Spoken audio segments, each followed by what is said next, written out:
ভারত ও চীনকে বাগে আনতে বৈশ্বিকভাবে শুল্কারোপের অস্ত্র তাক করতে চান মার্কিন প্রেসিডেন্ট ডোনাল্ড ট্রাম্প। তাই এবার জি7ভুক্ত দেশ Canada, France, Germany, Italy, Japan ও যুক্তরাজ্যকে দেশ দুটির উপর 100% শুল্কারোপের দাবি জানিয়েছেন তিনি।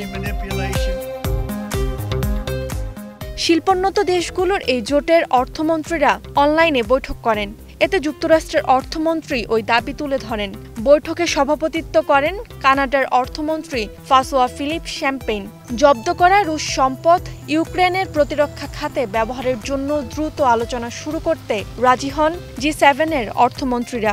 একই সাথে আলোচনা হয় রাশিয়া যুদ্ধ প্রচেষ্টায় সহায়তাকারীদের উপর শুল্কসহ অতিরিক্ত অর্থনৈতিক ব্যবস্থা নেয়ার। মার্কিন অর্থমন্ত্রী স্কট বেসেন্ট বলেন, রাশিয়ার তেল ক্রেতাদের উপর একযোগে শুল্ক আরোপ করতে হবে।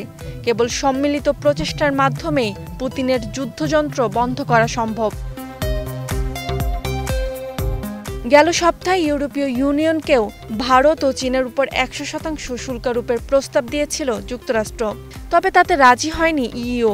উল্টো ভারতের সাথে মুক্ত বাণিজ্য চুক্তির আলোচনা চালিয়ে যাচ্ছে তারা।